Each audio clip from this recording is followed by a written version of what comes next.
Hello students, welcome to Pioneer Convent School. Today we are going to start chapter first of civics of 10th standard, power sharing.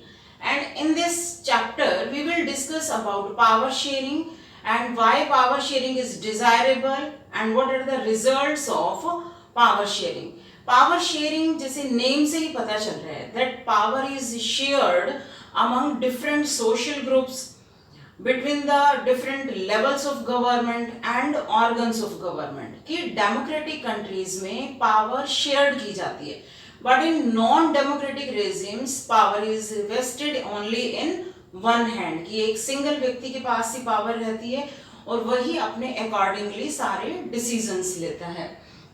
सबसे पहले starting में इस chapter में two countries की case study है। First है Belgium और second है Sri Lanka. So let's start. Belgium. Belgium is a small country in Europe and smaller in area than Haryana. कि आपकी जो एनसीईआरटी की बुक में बिल्कुल स्टार्टिंग में फर्स्ट स्टेंजा है उसमें बहुत सारे आपके 1 मार्क के क्वेश्चंस बनते हैं। एक स्मॉल कंट्री है यूरोप में, ठीक है, और हरियाणा से भी इसका जो एरिया है बेल्जियम का वो बहुत स्मॉल है।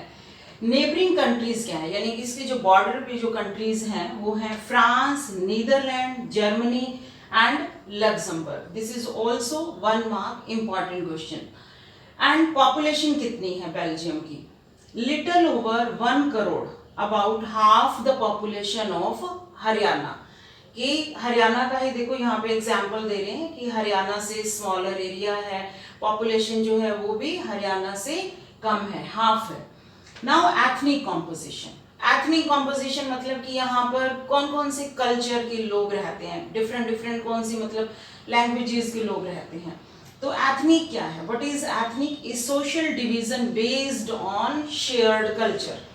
कि अगर मतलब सिमिलर कल्चर है, उनमें सिमिलैरिटीज होंगी, फिजिकली भी अपीयरेंस ऑलमोस्ट सेम होगी, या उनकी लैंग्वेज सेम होगी, या उनका जो कल्चर है वो बिल्कुल सिमिलर होगा। तो जो सिमिलैरिटी है यानी कि सेम कल्चर के लोग जो हैं एक कंट्री में वो अपने आप को थोड़ा सा उनसे अलग कर लेते हैं, तो उसको कहते हैं एथनिक।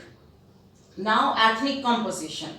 बेल्जियम का जो एथनिक कॉम्पोजिशन है वो है कि यहाँ पर डच स्पीकर्स, ठीक है, वो 59% है। ये आपको बहुत अच्छे से अंडरस्टैंड करना है कि डच स्पीकिंग यानी जो डच लैंग्वेज बोलने वाले हैं वो 59% रेशियो है उनका बेल्जियम में।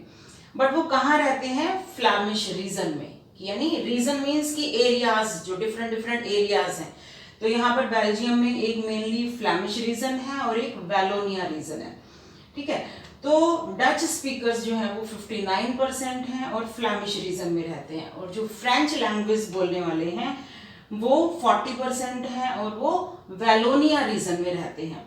और remaining 1% people speak German language, ठीक है। तो यहाँ पे हमें ये अच्छे से ध्यान में रखना है कि देखो डच स्पीकर का फर्स्ट जो लेटर है वो है डी है, डी के साथ एफ आ रहा है, ठीक है। फ्लैमिश रीजन में डी के साथ एफ आ रहा है, और यहाँ पर फ्रेंच स्पीकर में एफ के साथ डब्ल्यू आ रहा है। तो यानी कि दोनों एफ इकट्ठे नहीं आएंगे कि फ्रेंच के साथ फ्लैमिश रीजन नहीं आएगा। ये अगर आप मतलब ट्रिक माइंड में रखोगे तो ये आपको बहुत अच्छे से लर्न हो जाएगा और आप बिल्कुल भी इसमें कंफ्यूज नहीं होगे कि 59% डच स्पीकर्स हैं और फ्लैमिश रीजन में रहते हैं, ठीक है, और 40% फ्रेंच स्पीकर्स हैं और वैलोनिया रीजन में रहते हैं। Okay, now the capital city Brussels. कि जो बेल्जियम की कैपिटल सिटी है ब्रुसेल्स, वहां पर 80% पीपल फ्रेंच स्पीकर्स हैं और 20% डच स्पीकर्स हैं।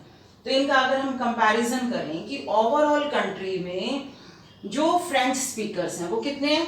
40%, ठीक है। बट अकेली उनकी जो कैपिटल सिटी है वहां पे कितने रहते हैं? 80%।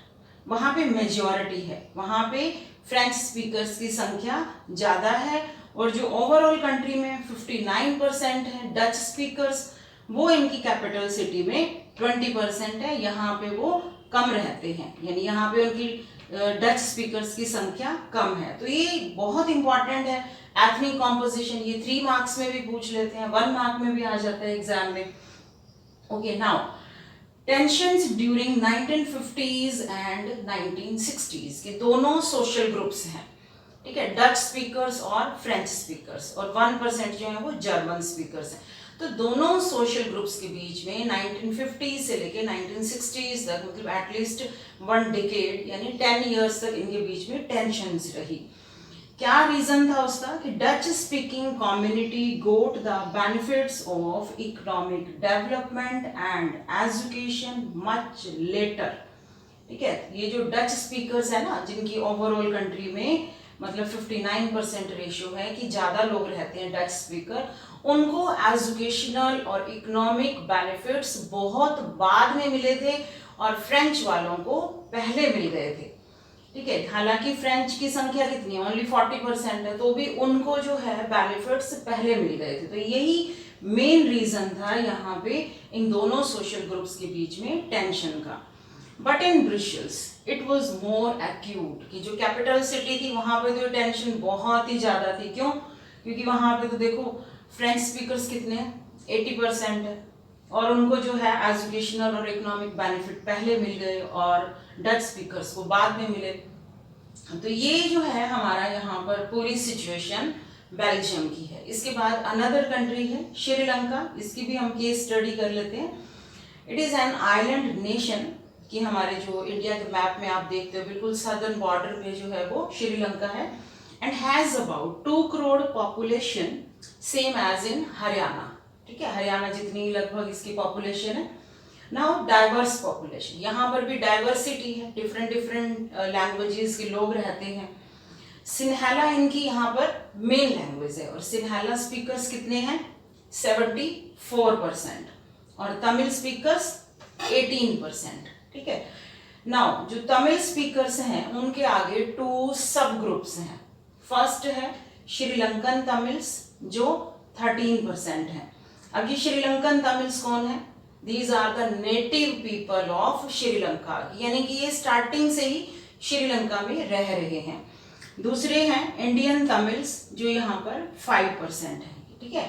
ये जो 18% है ना तमिल स्पीकर्स, तो इनमें श्रीलंकन तमिल्स 13 हो गए और इंडियन तमिल्स 5% हो गए।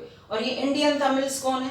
कि जो मतलब जिनके फॉर फादर्स, जिनके पूर्वज पहले तो इंडिया में रहते थे, but during the colonial period they went to the Sri Lanka for work in tea gardens, यानी चाय के बागानों में काम करने के लिए वो माइग्रेट हुए थे श्रीलंका में और फिर वहीं पर ही सेटल हो गए। तो वो कौन है? इंडियन तमिल्स हैं। ओके, नाउ रिलीजन कौन सा है श्रीलंका का? मेन रिलीजन क्या है? Most of the Sinhala speaking people are Buddhist, यानी कि सिन्हाला लैंग्वेज के लोग ज्यादा है ना यहाँ पे 74%। तो इनका जो मेन रिलीजन क्या है? बुद्ध धर्म है। नेक्स्ट है most of the Tamils are, यानी ये जो तमिल स्पीकर्स हैं 18%, ये कौन है? Mainly Muslims and Hindus. ये जो तमिल स्पीकर है वो हिंदूज भी हैं उनमें कुछ परसेंट और कुछ मुस्लिम्स भी हैं, और 7% यहाँ पर क्रिश्चियन भी रहते हैं, जो कि दोनों ही हैं, तमिल भी हैं और सिन्हालास भी हैं। तो ये यहाँ का एथनिक कॉम्पोजिशन है श्रीलंका का, और इससे पहले हमने स्टडी किया है एथनिक कॉम्पोजिशन बेल्जियम का। दोनों ही बहुत इंपॉर्टेंट है, और अगर इसको आप अच्छे से समझ के लर्न करोगे ना तो आपको बहुत अच्छे से लर्न हो जाएगा। नेक्स्ट है मेजॉरिटेरियनिज्म इन श्रीलंका, यानी कि जो मेजॉरिटी पॉलिसी श्रीलंकन गवर्नमेंट ने अडॉप्ट की, कि मेजॉरिटी पीपल कौन थे वहां पे? सिन्हाला स्पीकर्स, यानी वहां की गवर्नमेंट ने सिन्हाला स्पीकर्स को ही राइट दिए, और जो तमिल स्पीकर्स थे उन्हें डिसरिगार्ड किया गया और उन्हें कोई भी इक्वल अपॉर्चुनिटीज नहीं मिली, यानी कंप्लीटली यहाँ पे डिस्क्रिमिनेशन हुआ। Sri Lanka emerged as an independent country in 1948. This is very important, 1 mark question here, कि 1948 में श्रीलंका आजाद हुआ था। कि आपको ऐसे याद रखना है कि इंडिया को 1947 में मिली थी, तो 1 ईयर आफ्टर श्रीलंका को 1948 में मिली थी। तो कई बार एग्जाम में जैसे करेक्ट द स्टेटमेंट आती है कि वहां पे आपको इसकी जगह या तो 1947 या 46 लिखा हुआ मिलेगा, तो आपको वहां पे करेक्ट करना होगा इसका answer. And the leaders of the Sinhala community sought to secure dominance over government, यानी अब जो सिन्हाला कम्युनिटी थी इन्होंने गवर्नमेंट के ऊपर क्या करना स्टार्ट कर दिया, एक प्रेशर यानी डोमिनेंस करना स्टार्ट किया and adopted a series of majoritarian measures to Sinhala supremacy, यानी सिन्हाला लैंग्वेज को रिकॉग्निशन मिली, उसे सुपरमेसी डिक्लेयर किया गया। इन 1956, ये भी हमें याद रखना है, 1956 में एक एक्ट पास हुआ था। An act was pass to recognise Sinhala as official language, यानी सिन्हाला को वहां की श्रीलंका की ऑफिशियल लैंग्वेज बना दिया गया। ये एक्ट कब पास हुआ, 1956 में। And the government followed preferential policies that caused Sinhala applicants, favored Sinhala applicants, यानी जो प्रेफरेंस दिया गया, ठीक है, प्रेफरेंस यानी प्रियोरिटी किसे मिली यहाँ पे, सिन्हाला स्पीकर्स को। एप्लीकेंट मतलब जो कैंडिडेट्स थे, और कहाँ पे, यूनिवर्सिटीज पोजीशन में और गवर्नमेंट जॉब्स में, यानी वहाँ की गवर्नमेंट ने सिन्हाला स्पीकर्स को ही प्रायोरिटी दी, प्रेफरेंस दी कि उन्हें ही गवर्नमेंट जॉब्स मिलेंगी और एजुकेशनल इंस्टीट्यूशंस में उनके एडमिशंस होंगे। Now new constitution stipulated that the state shall protect and foster Buddhism, ठीक है, क्योंकि ज्यादातर लोग जो है यहाँ पे बुद्ध धर्म को ही फॉलो करते थे, तो एक नया संविधान बनाया गया जिसमें गवर्नमेंट ने ये डिसाइड किया कि हम जो है बुद्धिज्म को ही अपना मेन रिलीजन बनाएंगे। Now what did Sri Lankan Tamils do to get recognition, क्योंकि यहाँ पर जितने भी इन्होंने मेजर्स अडॉप्ट किए, जो लॉज बनाए, तो उसमें तमिल कंप्लीटली डिसरिगार्ड हो रहे थे, वहाँ पे उन्हें कोई भी इक्वल अपॉर्चुनिटीज नहीं मिल रही थी, डिस्क्रिमिनेशन फेस कर रहे थे अपने ही नेशन में। सो उन्होंने क्या किया इसके लिए, they launched parties and struggles for recognition of Tamil as an official languages, यानी उन्होंने जो है डिमांड रखी गवर्नमेंट के सामने कि हमारी लैंग्वेज को ऑफिशियल लैंग्वेज बनाया जाए।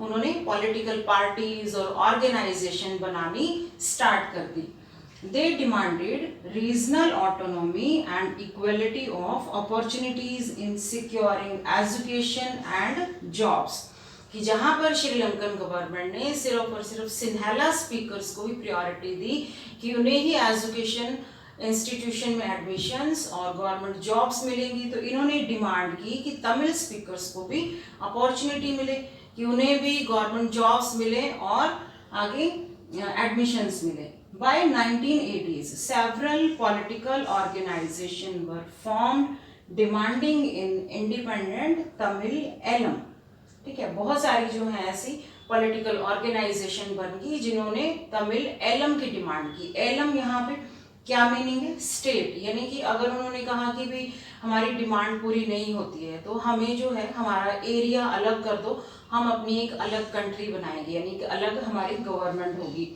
In northern and eastern part of Sri Lanka, यानी श्रीलंका का जो नॉर्थ ऊपर वाला और ईस्ट वाला जो पोर्शन था, उन्होंने कहा कि ये पोर्शन हमें दे दो, ये पार्ट हमें तमिल एलम के नाम से, तमिल स्टेट के नाम से हमें अलग एक रिकॉग्निशन दे दो। तो ये इनकी बहुत सारी डिमांड्स थी जो इन्होंने स्ट्रगल किया, जो मूवमेंट्स किए, और इसका रिजल्ट क्या हुआ, दोनों कम्युनिटीज के बीच में डिसट्रस्ट, ठीक है, इनइक्वालिटी, तमिल के साथ जो है बहुत डिसरिगार्डिंग जो हो रहा था, तो एक सिविल वॉर में ये कन्वर्ट हो गया। सिविल वॉर मतलब विद इन नेशन जो एक गृह युद्ध हो गया दोनों कम्युनिटीज के बीच में, वो सिविल वॉर है। ए violent conflict between opposing groups with in a country, एक ही कंट्री के बीच में डिफरेंट सोशल ग्रुप्स के बीच में जब लड़ाई झगड़े हो जाते हैं तो वो सिविल वॉर होता है। तो ये भी 1 मार्क यहाँ पे इम्पॉर्टेंट डेफिनेशन है। रिजल्ट्स क्या निकले इस सिविल वॉर के, thousands of people of both communities were killed, कि दोनों ही कम्युनिटीज के बहुत सारे लोग मारे गए। ऑब्वियस है कि सिविल वॉर हुआ, कोई भी वॉर होता है तो उसके रिजल्ट्स कुछ अच्छे नहीं होते हैं। And the civil war has caused a terrible setback to the social, cultural and economic life of the country, यानी कि इस जो सिविल वॉर ने इतने सारे लोगों की लाइफ को डिस्टर्ब कर दिया, ऑब्स्टेकल क्रिएट की, and many families were force to leave the country, बहुत सारे लोग तो जो हैं मतलब फोर्सफुली उस कंट्री से किसी और एरिया में चले गए। तो ये सिविल वॉर के रिजल्ट्स हमारे सामने हैं। तो श्रीलंका में मतलब जो हमने केस स्टडी की श्रीलंका में डाइवर्स पॉपुलेशन है, यहाँ पर तमिल स्पीकर सिन्हाला स्पीकर्स हैं, बट यहाँ की गवर्नमेंट ने जो मेजॉरिटी पीपल हैं उनके हाथ में सारी पावर दे दी कि उन्हें रिस्पेक्ट मिली और तमिल वालों को डिसरिगार्ड किया गया, उन्हें इक्वल अपॉर्चुनिटीज नहीं मिली। तो ये श्रीलंका की गवर्नमेंट ने मेजर्स अडॉप्ट किए। अब जो हमने इससे पहले बेल्जियम की जो एथनिक कॉम्पोजिशन स्टडी की कि बेल्जियम में डच और फ्रेंच स्पीकर्स हैं, ठीक है, तो वहाँ की गवर्नमेंट ने किस तरह के मेजर्स अडॉप्ट किए, क्या उस बेल्जियम की गवर्नमेंट ने डिसीजंस लिए, क्या डच और फ्रेंच स्पीकर्स को इक्वल राइट्स मिले या नहीं मिले। अब बेल्जियम की गवर्नमेंट ने डिफरेंट कम्युनिटीज डच और फ्रेंच स्पीकर्स, उन लोगों की फीलिंग्स की रिस्पेक्ट की और उन्हें इक्वल अपॉर्चुनिटीज दी। So now next topic is accommodation in Belgium या Belgium model of power sharing. This is very important question of 5 marks here. ये Belgium model of power sharing के नेम से exam में आ जाता है। Belgium government recognized the existence of regional differences and cultural diversities, यानी जो भी different communities के बीच में जो डाइवर्सिटीज थी, जो विभिन्नता थी, उसकी बेल्जियम गवर्नमेंट ने रिस्पेक्ट की, उन्हें रिकॉग्निशन मिली, यानी कि एक अलग पहचान मिली।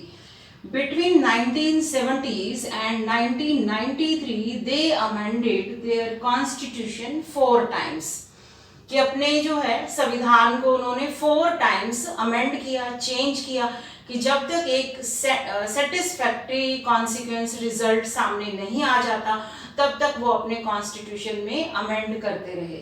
तो ये 4 टाइम्स उन्होंने चेंज किया। This is very important of 1 marks here. And constitution उन्होंने अब क्या चेंजेस किए या क्या उन्होंने मतलब अपॉर्चुनिटीज दी लोगों को। Constitution prescribes that the number of Dutch and French speaking ministers shall be equal in the central government, कि सेंट्रल गवर्नमेंट जो पूरी कंट्री को लुक आफ्टर करेगी, तो उस गवर्नमेंट के जितने भी मिनिस्टर्स होंगे उनमें डच और फ्रेंच स्पीकर्स इक्वल रिप्रेजेंटेशन रहेगा, यानी डच और फ्रेंच स्पीकर के मंत्रियों की संख्या बराबर रहेगी सेंट्रल गवर्नमेंट में। Second, many powers of the central government have been given to the state government। अब जो है सेंट्रल गवर्नमेंट की बहुत सारी पावर्स स्टेट गवर्नमेंट को दे दी गई, यानी कि डिसेंट्रलाइजेशन जो पॉलिसी होती है कि भी अकेली सेंट्रल गवर्नमेंट ही पूरी कंट्री को लुक आफ्टर नहीं करेगी, उनकी पॉलिसीज नहीं बनाएगी, बट स्टेट्स के लिए उनकी अलग एक स्टेट गवर्नमेंट होगी और स्टेट गवर्नमेंट्स को भी बहुत सारी पावर्स दी गई। ब्रुसेल्स यानी कि जो कैपिटल सिटी थी, that has separate government in which both the communities have equal representation. Capital city Brussels की एक अलग सरकार बनाई गई, वहां पे भी डच और फ्रेंच स्पीकर्स के जो मिनिस्टर्स थे उनकी इक्वल रिप्रेजेंटेशन रखा गया, यानी कि जो सेंट्रल गवर्नमेंट का रिप्रेजेंटेशन था मिनिस्टर्स का, उसको भी दोनों कम्युनिटीज के लोगों ने एक्सेप्ट कर लिया, और जो कैपिटल सिटी में मिनिस्टर का रिप्रेजेंटेशन था उनको भी दोनों कम्युनिटीज ने इक्वली उसको एक्सेप्ट कर लिया, यानी कि म्यूचुअल अंडरस्टैंडिंग रही। उन्होंने ऐसा नहीं कहा कि भी हमारी तो कैपिटल सिटी में फ्रेंच स्पीकर्स ज़्यादा हैं तो यहाँ पे फ्रेंच मिनिस्टर्स ज़्यादा होने चाहिए। उन्होंने जैसे ही गवर्नमेंट ने मिल के जो डिसाइड किया उस डिसीजन को बहुत ईजिली एक्सेप्ट कर लिया। नेक्स्ट है apart from central and state government, यानी ये जो 2 गवर्नमेंट है सेंट्रल और स्टेट, इनके अलावा there is a third kind of government that is community government. जैसे इंडिया में है एक सेंट्रल गवर्नमेंट, फिर स्टेट गवर्नमेंट और थर्ड टायर है लोकल गवर्नमेंट का। ऐसे ही बेल्जियम में एक सेंट्रल गवर्नमेंट बनाई गई, दूसरी स्टेट गवर्नमेंट बनाई गई और थर्ड लेवल की उन्होंने एक कम्युनिटी गवर्नमेंट बनाई, और इस कम्युनिटी गवर्नमेंट के पास भी बहुत सारी पावर्स थी। This government has the power regarding cultural and educational language related issues, यानी कि ये जो बेल्जियम की गवर्नमेंट ने जो एकोमोडेट किया, जो उन्होंने पॉलिसी अडॉप्ट की तो बहुत अच्छी थी, सब लोगों को बहुत अच्छी लगी, सब सेटिस्फाई थे और इक्वली पीस और हार्मनी से वो अपनी कंट्री में रहने लगे। When many countries, ये यहाँ पे इम्पॉर्टेंट है कि when many countries of Europe came together to form the European Union. Then Brussels was chosen as the headquarter. कि जब यूरोप की बहुत सारी कंट्रीज, स्टार्टिंग में 12 कंट्रीज ने 1967 में एक यूरोपियन यूनियन यानी कि एक बिग ऑर्गेनाइजेशन बनाई थी इंटरनेशनल लेवल पे, तो उसमें जो है जो कैपिटल सिटी है ब्रुसेल्स, इसको वहाँ का यूरोपियन यूनियन का हेडक्वार्टर बनाया गया था। तो ये भी यहाँ पे 1 मार्क का इम्पॉर्टेंट क्वेश्चन है। तो हमने मतलब स्टार्टिंग में इस चैप्टर में क्या देखा, ethnic composition of Belgium, then Sri Lanka, और श्रीलंकन गवर्नमेंट ने जो मेजोरिटेरियलिज्म पॉलिसी अडॉप्ट की, बट बेल्जियम की गवर्नमेंट ने ऐसा कुछ नहीं किया। उसने इक्वल अपॉर्चुनिटीज दी यानी इक्वल राइट्स दिए। Both the communities like Dutch, French सब इक्वली राइट्स लेके बहुत हैप्पी रहे। तो ये पावर शेयरिंग का रिजल्ट हमारे सामने है। तो इससे आई होप कि आपको ये वीडियो बहुत अच्छी लगी होगी, काफ़ी हेल्पफुल रहेगी आपके फर्दर एग्जाम्स के लिए। और नेक्स्ट वीडियो में हम डिस्कस करेंगे why power sharing is desirable and different forms of power sharing. तो आपको ये वीडियो कैसी लगी प्लीज़ मुझे कमेंट बॉक्स में ज़रूर बताना, ताकि मैं मोटिवेट होकर आपके लिए और फर्दर वीडियोस बना सकूं।